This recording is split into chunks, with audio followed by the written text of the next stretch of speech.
Hello everyone, this video is a little different from my previous one. I'm going to share my portfolio that was accepted at UCL or Bartlett School of Architecture. It may be not the best one, but I want to give you some insights and references, the kind of portfolio that UCL accepted. There are many students who did better than me, and I hope this can be still helpful in showing what kind of portfolio, especially for M.Arch or Master of Architecture. Unfortunately, although I have been accepted this year, I couldn't enroll because I haven't secured any scholarship and it is tough to get one. So I decided to defer for this year and probably try again. Okay, before we go start, what I like the most about UCL is because they give us freedom to layouting, to show off our design, our project. There is no page limits, there is no specific tasks. You can include anything you want. And this is your chance to prove that you are eligible to become one of their students. Okay, let's start with the cover. I use bright colors and slightly childish design because I want to express myself that I'm not a boring person. I want to cover to show that I'm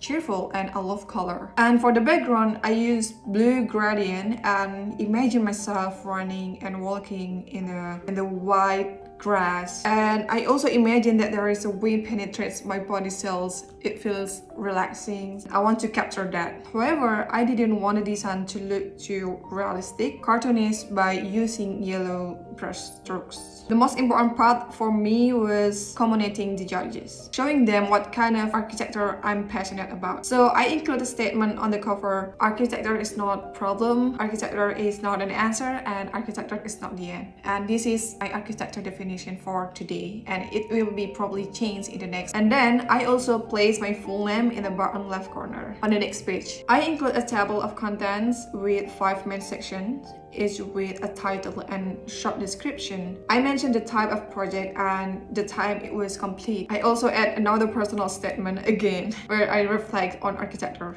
Let me read it for you.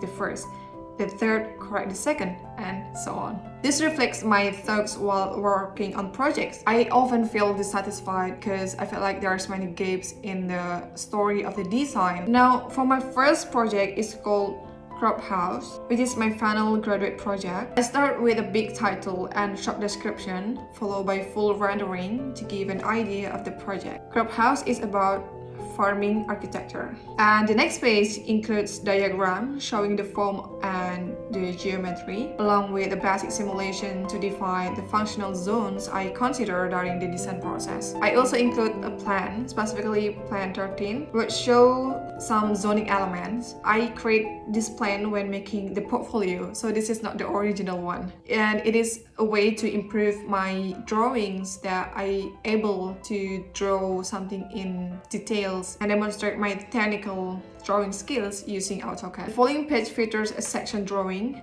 I made some improvement to the original, adjusting the section for consistency with the previous image. I thickned the lines with blue, added people, and include another rendering. And finally, I add a short paragraph for the context. On the next page, I include a large image of physical model. I want to showcase my ability to create a maquette model. Even though the structure looks very rough, I'm okay with it. So I just include it here and add small structural diagrams and brief description. It is Infinity Story. I include my competition entry called Infinity Story. Once again, I featured a large full screen render with a short description. And on the next page, I add diagrams along with sites, context, and a brief explanation. And in the following section, I divide the page into 2 parts, one focusing on weather communication, the other one the sections, details, and materials. Lastly, since I didn't have much else to include, I add another full render with a zoning area.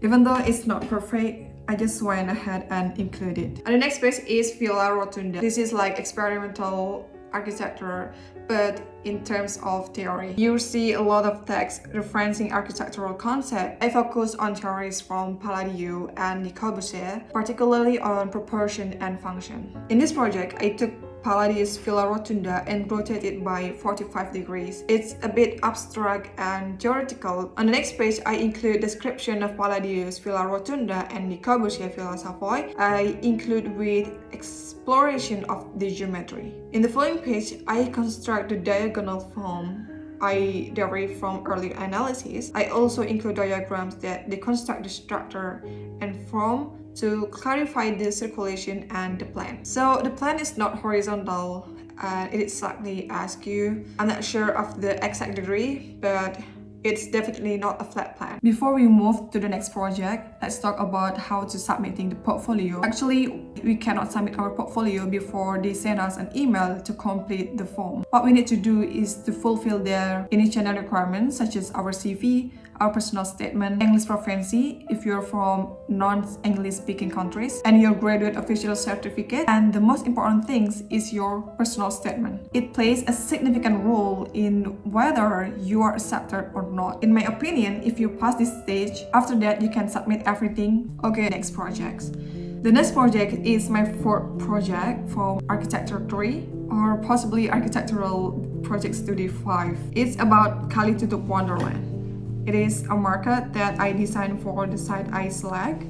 Once again, I introduced the project by showcasing the final design result on the first page. Although I include some text, I realized it might be too much, but I want to give an overview. For this project, I didn't use a real render because it is more conceptual. I feel it would be difficult to release in reality due to its adulting forms, but I still went ahead with the design. The next page shows the analysis I did in the studio, covering topics like the market, the community, the local people, transportation, street vendors, and other elements. And I made some integration here and there along with few additional points. Following that, I add diagram illustrating the process I went through to develop the form and geometry. On the next page, I provide a section drawing and axonometric view with a brief description of the concrete roof, the structural system, and other details. It is a simple explanation. I didn't include anything too in-depth. Moving to the next project is my fifth one. Is called Reka Village Madura. This was a real project because I got this when I have an internship. It primarily involved exploring the context and developing a design. Since the project isn't fully complete, I only include the site context along with the title and short description as usual. The process was very much student-driven, focusing on identifying unknowns and plotting possible solutions. I also conduct a brief analysis of a precedent, looking at activity, system, and art as they relate to architecture. The final page covers the design, though it is still the development stage. It explored the concept of ephemeral architecture with different phases, the first period, and then there's a second period, the third period, and so on. Reka Village project is actually about the urban design projects, which I discussed about ephemeral architecture that is not meant to be a permanent. If we build something permanently, it cannot easily be changed or adapted to serve new functions. That's a brief explanation of ephemeral architecture. This project was part of my internship where I work at an office specializing in both architecture and urban design. And this is why I choose urban design emerge in UCL. This is one of the things that we need to submit to our portfolio. If you're going to choose computational design, you need to showcase your computation skills. Or maybe you want to be part of urban design, you need to include one or two projects that have intersection with urban design. So it depends on what kind of major that you want to choose. You need to showcase your skills or your project that relate to them. Okay, and the next page is AG space. AG space with more personal side project. This is like side hustle. I got the client through my sister friends who want to renovate her house.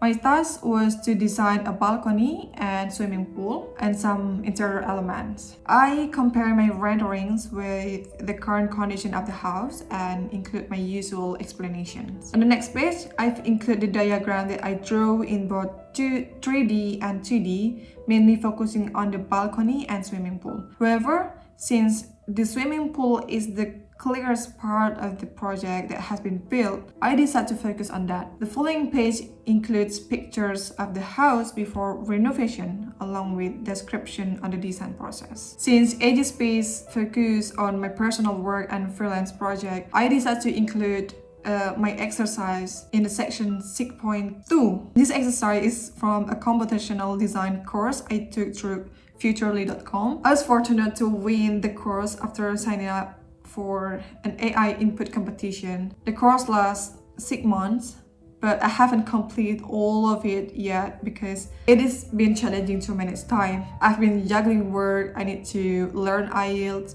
and preparing my portfolio, preparing personal statement, and hunting for scholarship. So it is difficult to manage time to learn something new. That's why I couldn't dedicate myself fully to the course, but I hope to dive deeper into computational design in the future because I also have interest on this. And in the section 6.3, I showcase a 2D project from when I worked at Studio Office. This project was an exploration where I again used computational design, specifically Grasshopper, to explore facade design. It's quite technical, and although it's not fully finished, I believe the admission committee will appreciate seeing the process. I hope it demonstrates my passion and ambition to learn. In the section 6.4, I introduced the Cooktook project. This project involved collaboration with some friends from Thailand, Taiwan, and Japan who aren't from architecture, but they are from interior design and illustration backgrounds. It was very flexible and creative project actually. And there is a photo of